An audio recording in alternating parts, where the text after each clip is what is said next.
Bonjour à chacun de vous et je vous souhaite la bienvenue sur Disciples en mission. Cette petite vidéo a pour but de premièrement expliquer qu'est-ce que Disciples en mission et qui sommes-nous, que faisons-nous. Mais juste avant, je vais vous parler un petit peu de moi. Je vais commencer par me présenter. Mon nom à moi, c'est Éric Dame. Je demeure dans Chaudière-Appalaches, précisément à Thetford Mines. Nous sommes le 26 juin 2018. C'est la toute première vidéo. Donc, on va s'adapter au fur et à mesure que nous allons avancer ensemble. Et pour vous parler un petit peu de moi, sans nécessairement faire un témoignage, mais je vais vous dire un petit peu comment je suis venu à Jésus. Et cela s'est fait en 2003, le 17 avril précisément. Je suis venu à Jésus et je suis venu à Jésus avec un évangile qui m'a été présenté par quelqu'un dans ma famille. Et oui, j'ai fait la prière de repentance, comme nous sommes habitués d'entendre ou de voir, peu importe à peu près, peu importe la dénomination. Et c'était avec la dénomination pentecôtiste à l'époque. Et rapidement, je me suis en allé dans une assemblée évangélique libre et dans les cantons de l'Est. Et puis, j'ai commencé à marcher. J'ai commencé à faire ma vie de chrétien, ma marche chrétienne avec Jésus. Et tout au long de ma marche, je marchais et puis je chantais à l'intérieur de moi que il manquait quelque chose. C'était pas le Jésus que je voyais à travers la parole de Dieu. C'était pas la vie que Jésus nous appelait à vivre. J'avais cette ferme conviction-là en moi. Et donc, il s'est écoulé plusieurs années. À travers ça, il y a eu des bénédictions. On a eu, je dois vous dire rapidement, là, je vais faire sauter des étapes rapides, mais j'étais quelqu'un qui pouvait jamais avoir d'enfant. Et ça avait été confirmé par le côté médical à 3 reprises, dont une qui était l'Institut de fertilité de Montréal, l'hôpital Saint-Luc et mon médecin de famille. Les 3 étaient tous le même verdict que jamais j'aurais d'enfants et je dois vous dire que Dieu a permis que j'en ai 6 mais présentement aujourd'hui. 4 filles et 2 garçons. Comme je vous ai dit un petit peu quelques secondes avant, ma marche chrétienne avec Jésus était beaucoup sur une même ligne, sur une même vitesse. Et à l'intérieur de moi, j'avais la conviction que Jésus nous appelait à plus que ça. Donc, j'ai fait beaucoup d'expériences. J'ai été voir les pentecôtistes, j'ai été voir les frères en Christ, les baptistes et ainsi de suite. Plusieurs dénominations différentes. Et une comme l'autre, j'avais toujours la même conviction à l'intérieur de moi. Jusqu'à ce qu'à un moment donné, voilà peut-être un an et demi à peu près, le Saint-Esprit m'a révélé quelque chose, une vérité qui était puissante. Et c'est comme si la réponse à mes prières venait d'arriver. Et c'est un ami, un frère, un compagnon d'œuvre en Christ, un pasteur de plusieurs années de pastorat, qui m'avait envoyé une vidéo, puis qui m'a dit, j'ai pas le temps de regarder ça, puis prends quelques secondes, puis regarde ça, puis tu me donneras ton idée. Donc, j'ai regardé ça. C'est un mouvement qui commençait à se lever. J'ai regardé et à travers ça, il y a eu des réponses à mes questions, une révélation qui me disait que, wow, et t'es appelé à marcher, à faire ce que Jésus nous demande de faire. Et de fil en aiguille, ben le Saint-Esprit a travaillé ça en moi. Et j'ai commencé un matin en me réveillant avec la conviction que je devais commencer j'avais 2 mots dans ma tête, dans mon esprit, dans mon cœur, qui disaient disciple et mission. Disciple et mission. Et le verset qui m'était venu, qui m'a été inspiré à cette journée-là, c'était Matthieu 28, 18, qui dit « Jésus s'étant approché leur parla ainsi. Tout pouvoir m'a été donné dans le ciel et sur la terre. » 19. « Allez, faites de toutes les nations des disciples, les baptisant au nom du Père, du Fils et du Saint-Esprit, et enseignez-leur à observer tout ce que je vous ai prescrit, et voici, je suis avec vous tous les jours jusqu'à la fin du monde. Et là, ce que je connaissais, ce que la parole de Dieu m'avait révélé, c'est que Jésus avait choisi 12, les 12 premiers disciples, excusez-moi, et par la suite, il y en a eu 70, et d'autres, et d'autres. Et c'est là que c'est devenu une conviction dans mon cœur que nous pouvons venir à Jésus selon l'influence dénominationnelle ou de quelqu'un, ou venir à Jésus sincèrement, véritablement, et de prendre la décision de s'engager, de reconnaître Jésus comme maître et seigneur de notre vie, pas juste un sauveur, mais un maître et seigneur de notre vie. Et la parole de Dieu nous enseigne que si nous nous attachons à notre maître, nous sommes attachés à notre maître, donc nous devons faire ce qu'il nous demande. Et là, ça a commencé à prendre forme et à prendre vie. Donc, j'ai partagé ça avec ma conjointe, j'ai partagé ça avec d'autres compagnons d'œuvre dans cette mission, cette grande mission qui est de faire des disciples, de faire de toutes les nations des disciples de Jésus. Et de là est partie la page Facebook Disciples en mission. Disciples en mission, le but, c'est premièrement d'apporter l'évangile de Jésus, l'évangile de Christ, sans aucunement la modifier, de le faire en étant d'essayer de le faire d'une façon humble, premièrement, mais aussi d'imiter Jésus et de le faire comme Jésus l'a fait lorsqu'il est venu sur terre, quand il a commencé à prêcher l'Évangile, à porter la parole de son Père. Et oui, c'est vrai, beaucoup de gens ont voulu le persécuter, l'ont persécuté, ont voulu le lapider d'avance. Et la Bible nous dit que Jésus fuya à quelques reprises parce que l'heure n'était pas venue. Et ça, c'est le premier but. Le deuxième but, c'est de s'occuper des gens qui sont dans le besoin, les gens qui ont les veuves, les orphelins, les pauvres, comme Jésus a fait, donner un verre d'eau, donner la nourriture, apporter les choses nécessaires. Ça, c'est une chose. Mais aussi, la pauvreté, ça ne limite pas seulement qu'à ça. Dans mon cœur, une personne qui est pauvre, c'est celui qui est sans Jésus, qui ne connaît pas Jésus, qui ont entendu peut-être parler de Jésus, mais qui ne le connaît pas. Moi, en 2003, comme je vous ai dit tantôt, j'ai connu Jésus. J'ai entendu parler de Jésus, je suis venu vers Jésus, mais de 2003 jusqu'à là, 1 an et demi, 2 ans, je ne connaissais pas Jésus. Mais Jésus s'est révélé par le Saint-Esprit en moi. Il s'est révélé d'une façon puissante. Et ça l'a occasionné, ça l'a travaillé beaucoup, ça l'a enlevé l'orgueil en moi, ça l'a travaillé l'humilité, ça l'a travaillé l'obéissance, l'abandon, nous abandonner à Jésus. Et maintenant, Jésus a dit dans sa parole, « Mon peuple se meurt par faute de connaissance. » Et cette connaissance, il ne parlait pas d'une connaissance théologique.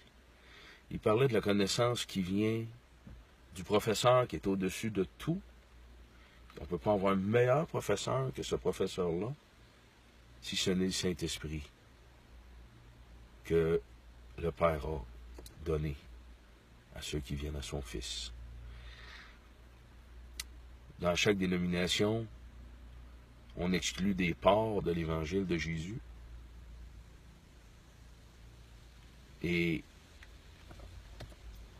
pendant cette marche et l'expérience que j'ai acquise au fil des années, dans chaque dénomination que j'ai fréquentée,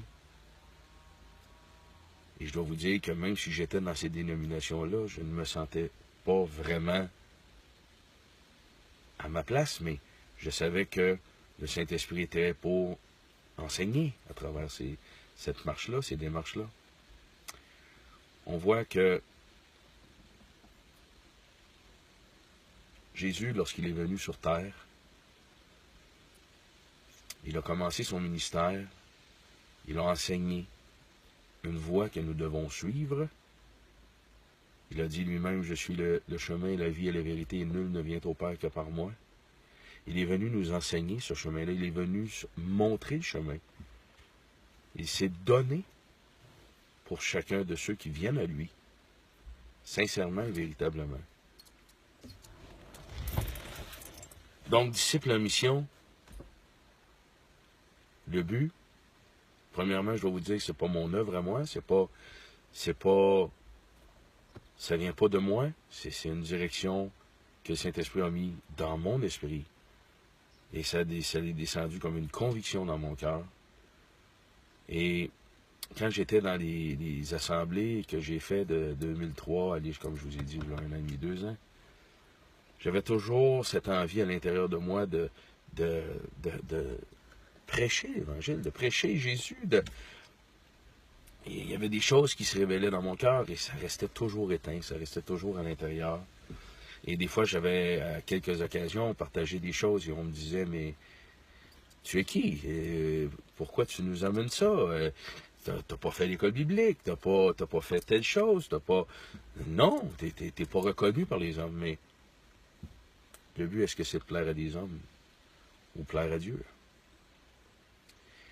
Et dans mon cœur, dans mon esprit, dans mon être intérieur, le seul désir que j'avais, c'était de plaire à Dieu, c'était de plaire à mon Père, le Père Céleste.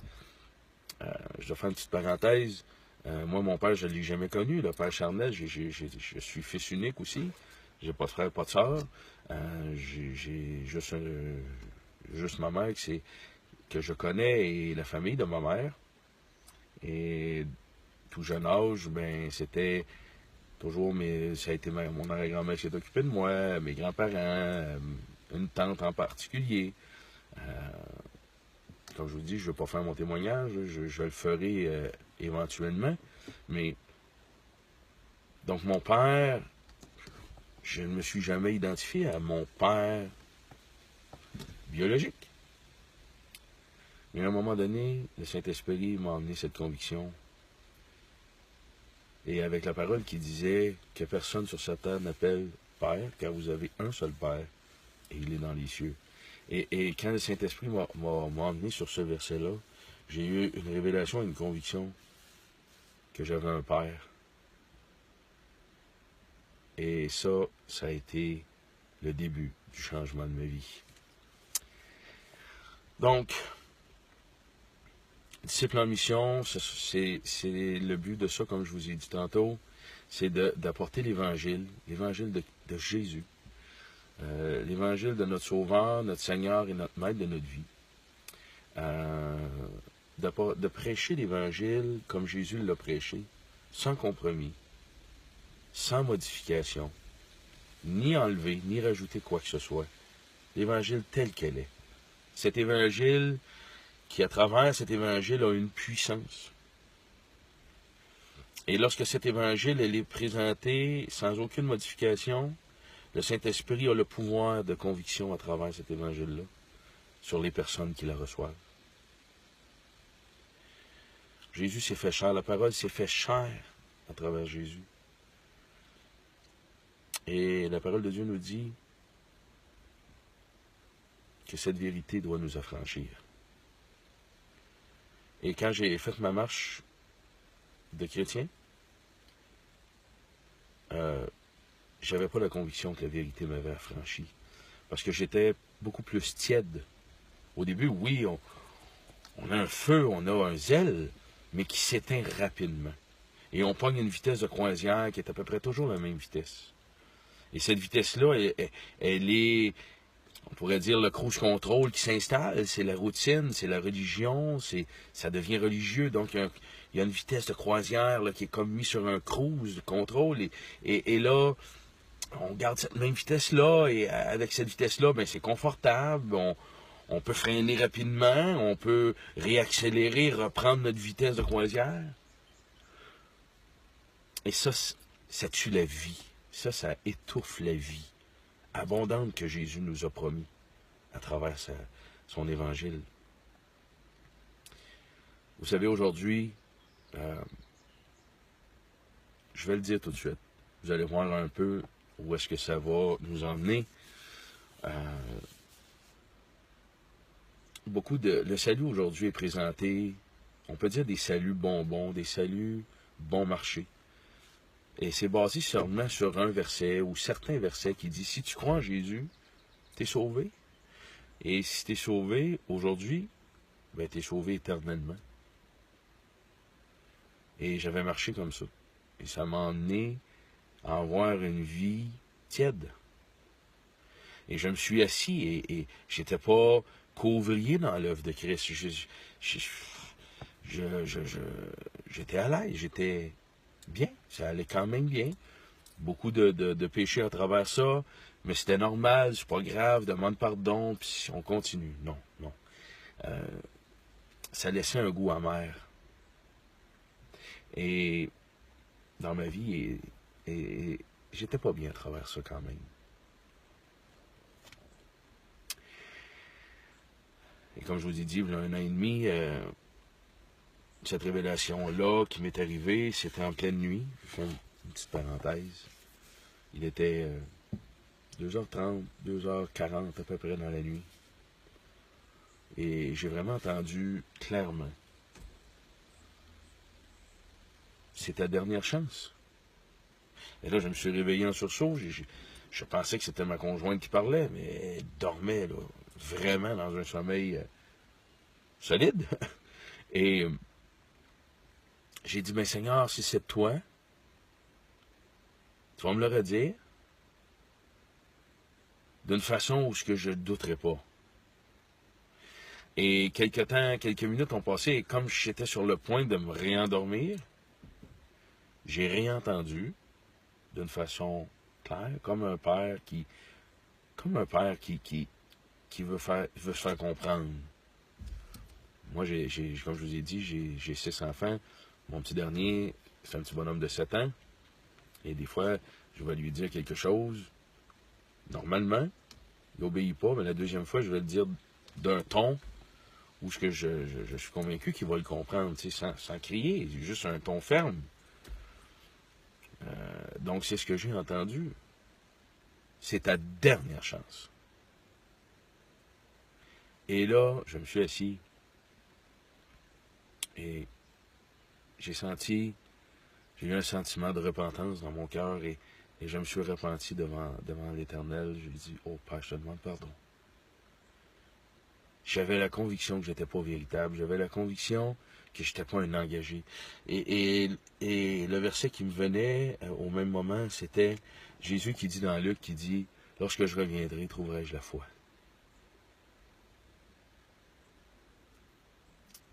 Lorsque Jésus va revenir, est-ce qu'il va trouver la foi? Est-ce qu'il va trouver des engagés? Est-ce qu'il va trouver des gens, des disciples véritables qui ont décidé de s'engager avec Jésus en acceptant que Jésus soit le maître de leur vie, le Seigneur de leur vie, afin d'être sauvés au bout de notre temps sur cette terre?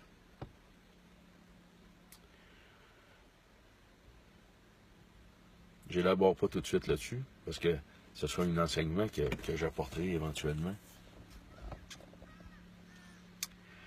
Donc, disciples en mission, nous avons une visibilité par Facebook pour l'instant. Et là, nous allons être sur la chaîne YouTube parce que beaucoup de gens, suite à...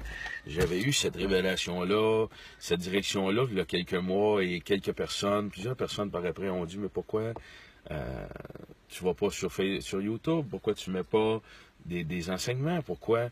Puis, en tout cas, et là, ça m'a donné la conviction que je devais le faire. J'avais cette direction-là, et je dois vous dire sincèrement que c'est pas sans combat spirituel à travers ça, parce que lorsque nous commençons à élever le nom de Jésus, ben il y en a un qui est Satan, qui est l'ennemi inconditionnel dans notre marche chrétienne, qui devient, il se donne comme mandat de nous faire trébucher, de nous ravir dans les bras de notre Père céleste et de nous éloigner, de nous aveugler par tous les moyens possibles.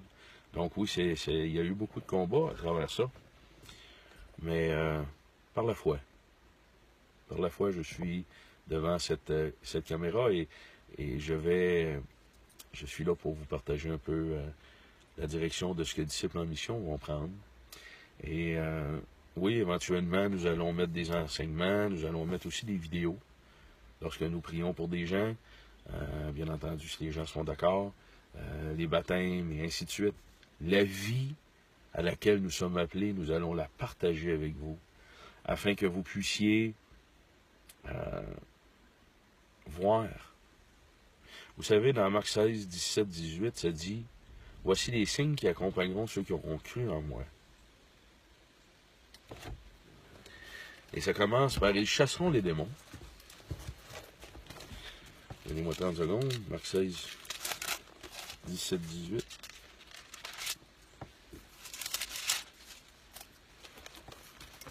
Ça dit exactement. Voici les miracles qui accompagneront ceux qui auront cru. En mon nom, ils chasseront les démons, ils parleront de nouvelles langues, ils saisiront des serpents, et s'ils boivent quelques breuvages mortels, ne leur fera point de mal. Ils imposeront les mains aux malades, et les malades seront guéris. Jésus, lorsqu'il a dit ça, il savait que les gens auraient besoin de voir la manifestation de la puissance de Dieu en fonction. Vous savez, à travers les 12 premiers disciples, il y en avait un qui s'appelait Thomas. Et Thomas représente la majorité des gens que nous rencontrons aujourd'hui sur cette terre. Et les gens, s'ils ne touchent pas, s'ils ne voient pas, s'ils ne sentent pas, s'ils ne croient pas. Donc Jésus le savait. Et c'est pour ça qu'il a dit, voici les signes qui accompagneront ceux qui auront cru en moi. Mais aujourd'hui, on va agir facilement avec imposer les mains aux malades et les malades seront guéris. Et il ne faut pas oublier que dans le verset, c'est la dernière. Imposer les mains aux malades et les malades seront guéris, c'est la dernière chose que nous voyons, c'est la dernière action. Mais la première, c'est ils chasseront les démons. Ils parleront de nouvelles langues.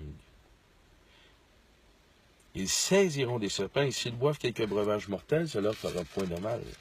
Et ça termine par ils imposeront les mains aux malades. Aujourd'hui, peu importe où nous allons, on voit souvent des ministères de guérison, des ministères prophétiques, des choses comme ça. Mais on voit rarement la première action qui est de chasser des démons. Je vous fais une autre petite parenthèse. Jésus, lorsqu'il est venu devant Jean le Baptiste, la parole de Dieu nous enseigne qu'il s'est mis devant Jean le Baptiste, et Jean le Baptiste a dit, « Mais je ne suis pas digne de délier les liens de tes souliers. » Et Jésus lui a répondu, « Mais fais-le afin que la prophétie s'accomplisse. » Et là, nous voyons que lorsque Jean le Baptiste a baptisé Jésus d'eau, la parole de Dieu nous enseigne que le Saint-Esprit est descendu sur Jésus sous forme d'une colombe. Et le ciel s'ouvrit, une voix se fit entendre, et la voix dit, « Voici mon Fils en qui j'ai mis toute ma confiance. » Et la parole de Dieu nous dit par la suite que le Saint-Esprit prit Jésus, il en a 40 jours, 40 nuits dans le désert, où il fut tenté. Je ne rentrerai pas dans le détail des tentations. Vous savez très bien qu'il a été tenté par Satan lui-même. Et il n'a pas été tenté par n'importe quoi, mais il a été tenté majoritairement par la parole de Dieu. Et Jésus a répondu et a résisté avec la parole de Dieu. Mais je veux juste sauter, aller tout de suite vers la fin, où la parole de Dieu nous enseigne que le Saint-Esprit, lorsque Jésus fut sorti du désert, là, il était rempli de la puissance de Dieu. Il était rempli du Saint-Esprit. Et là, son ministère a commencé.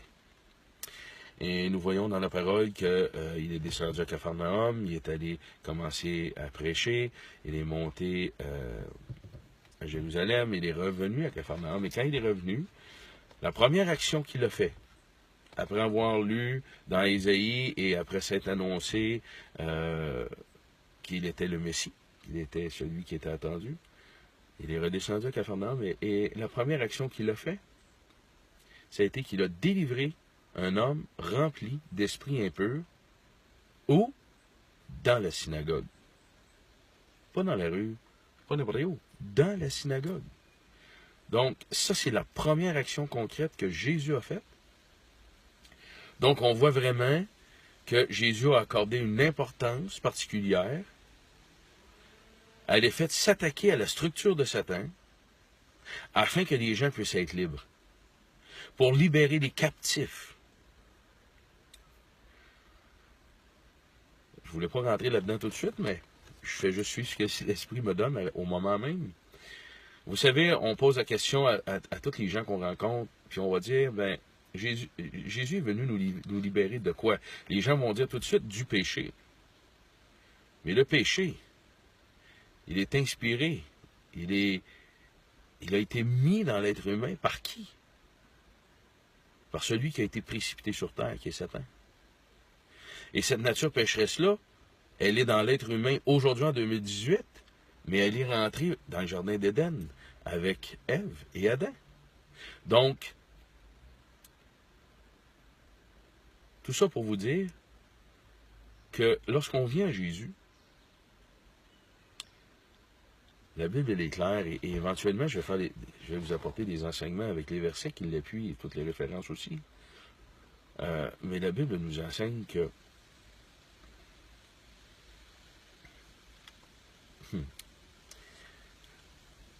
venir à Jésus, c'est beaucoup plus profond que qu'est-ce qu'on est habitué de voir. Et venir à Jésus, ça demande d'accepter intégralement tout ce que Jésus nous enseigne. On ne doit pas exclure quelque chose sous prétexte soit que c'est difficile à entendre, soit que ça nous plaît pas, soit que ça nous met dans une inconfortabilité ou ça nous sort de notre confort. On doit prendre intégralement tout ce qui vient de Jésus. Ses recommandations, ce qu'il nous dit de faire, et le faire comme il nous le demande.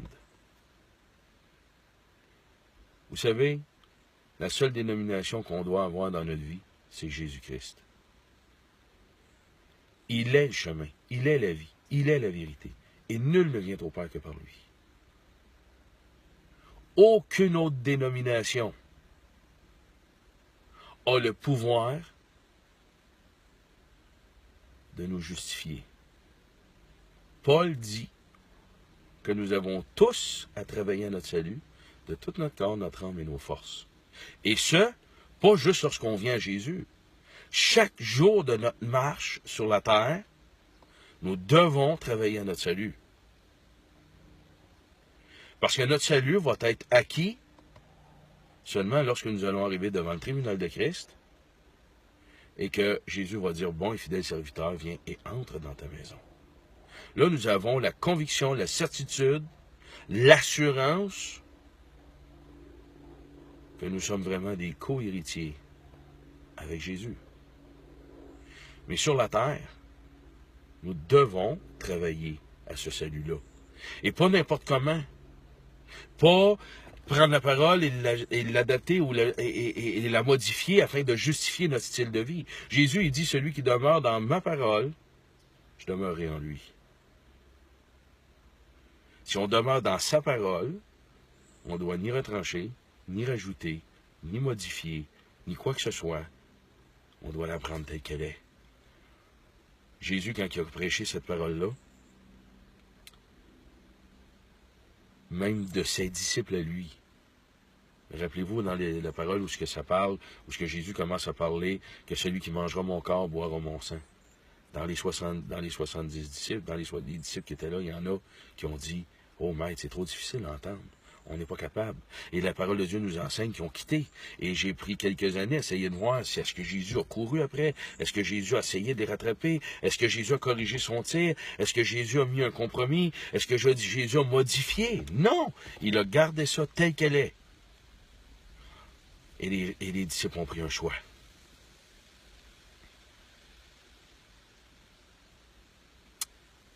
Suivre Jésus, je vous annonce que ce n'est pas facile. Jésus n'a jamais dit que ça va être facile. Jésus a dit que ça va être possible. Et pour que ce soit possible, il faut être rempli de la puissance de notre Père Céleste qu'il a promis à tous ceux qui viennent à son Fils.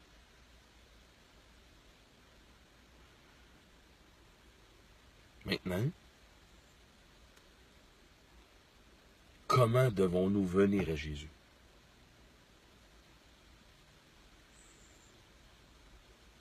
Quel est le niveau d'engagement que nous devons prendre avec Jésus?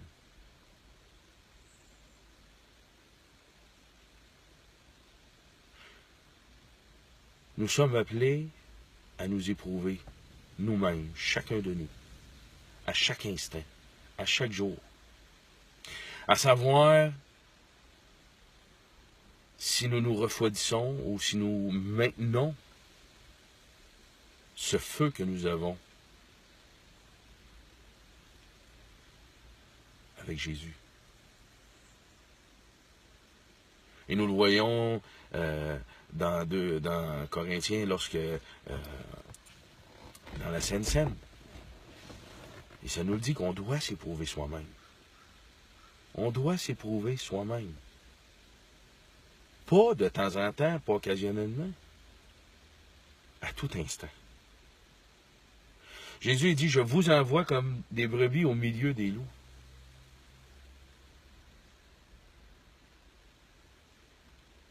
C'est important de s'éprouver. C'est important de venir à Jésus et de marcher avec Jésus en étant dans un engagement véritable, sincère, et d'être prêt à payer le prix pour suivre Jésus.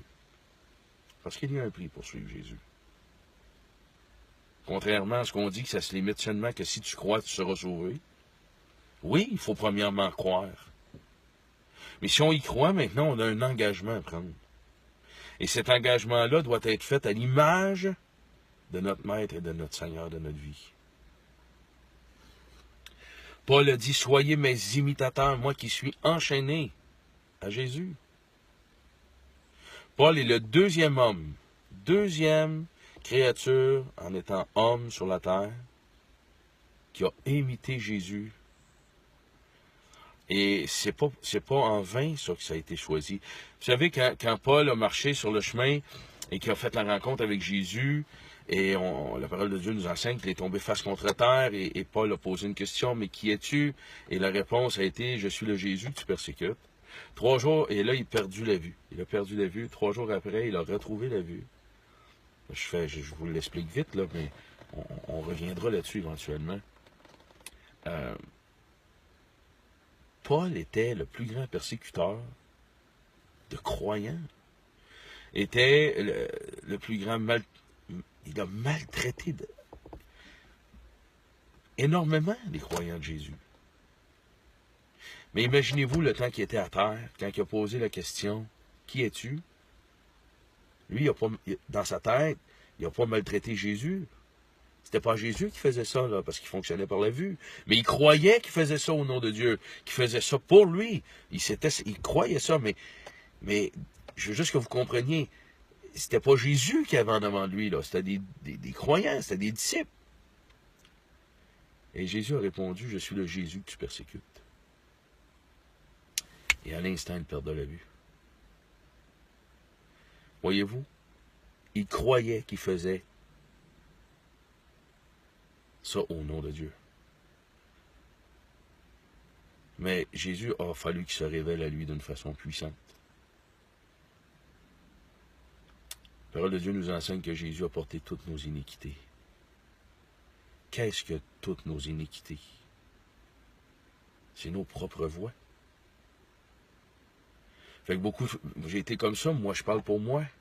En 2003, jusqu'à là 1 an et demi, 2 ans, j'ai toujours marché croyant que je marchais avec Jésus. Et aujourd'hui, je suis capable de dire que je ne marchais pas avec Jésus. On m'a présenté un Jésus. On m'a présenté Jésus. Et je suis capable de dire que c'était comme la personne me l'a présenté comme il a été présenté à cette personne-là aussi. Mais je ne connaissais pas Jésus. J'arrête là. J'arrête là pour aujourd'hui. Pour le moment. Parce que je ne veux pas rentrer dans un enseignement tout de suite. Mais, et quand je pars, j'ai beaucoup de difficultés à m'arrêter, mais vous allez vous en apercevoir. Mais, tout ça pour vous dire que Disciple en mission m'a été inspiré pour apporter la vérité qui doit nous affranchir. M'a été inspiré pour donner un exemple de qu'est-ce que vivre la vie avec Jésus.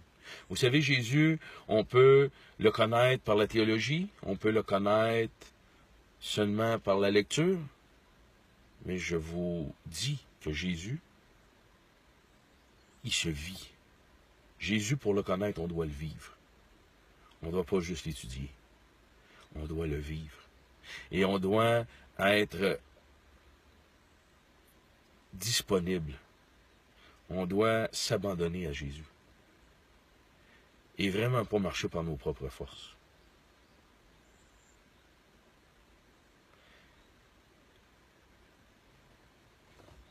Donc, Disciple en mission, comme je vous ai dit, on va mettre des capsules vidéo, on va mettre des enseignements. Je dois vous dire aussi que j'ai des compagnons d'œuvre qui sont avec moi. Je suis pas seul en tant qu'ouvrier. J'ai d'autres personnes qui vont se présenter au fur et à mesure que nous allons marcher ensemble, que nous allons évoluer ensemble et avec Jésus. Vous allez les connaître. C'est ça. Et s'il y a quoi que ce soit, vous pouvez aller sur Facebook, taper Disciple en mission. Et je vais vous donner éventuellement une adresse courriel aussi, là, que je n'ai pas avec moi pour l'instant, mais je vais vous le faire parvenir sur la prochaine vidéo. Donc, en gros, c'est ça. C'est la première capsule. Je m'excuse si c'est pas professionnel. On ne fait pas ça d'une façon professionnelle. On fait ça par la foi. Et comme je vous ai dit, si ce serait de mes propres forces, je ne serais pas en train de vous parler. Si ça prend vraiment...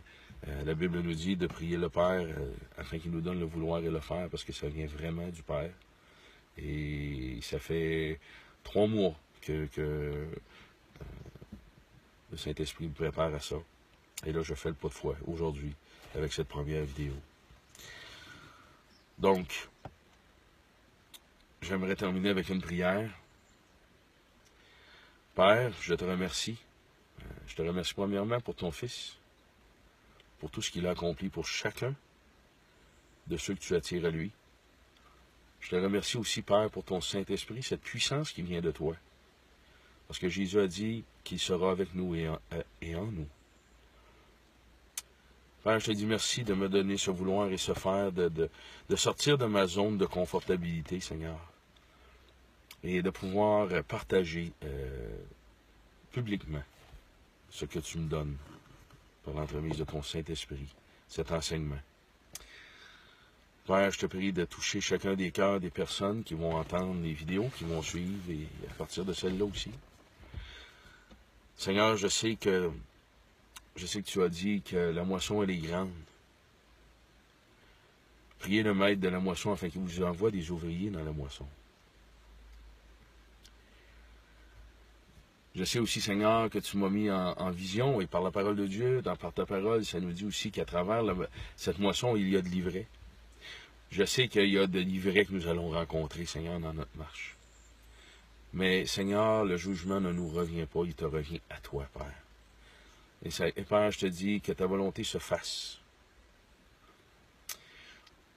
Seigneur, mon seul but est d'élever ton nom. Que ton nom soit élevé, que ton nom soit proclamé, Seigneur. Et que tu puisses, par ta vérité, affranchir chacune des personnes qui vont entendre parler de toi, Seigneur, et qui puissent avoir la révélation qu'ils doivent s'engager sincèrement, véritablement avec toi, Seigneur. Et que chacune des personnes puisse s'éprouver soi-même, et qu'ils puissent se poser la question, Suis-je véritable dans ma marche avec toi, Seigneur? Seigneur, à l'époque de tes disciples au tout début, et même toi, tu as dit quand tu as commencé à prêcher, repentez-vous car le royaume des cieux est proche. Nous sommes 2800 ans plus tard. Je sais que tu es encore plus proche qu'à cette époque-là, Seigneur. Seigneur, dans la bouche de toutes dénominations confondues, dans la bouche de plusieurs mouvements, il y a un mot qui revient et c'est un réveil. Père, je sais très bien qu'il n'y a pas de réveil si on ne se fait pas réveiller. Mais Seigneur, je te prie de mettre la conviction, de donner le discernement aux gens, Seigneur. Parce que le seul réveil qui comporte, c'est le réveil qui vient de toi, Père. Afin que Jésus puisse bâtir son Église et qu'il vienne chercher une Église engagée, sincèrement, véritablement, avec une foi ferme en toi, Jésus.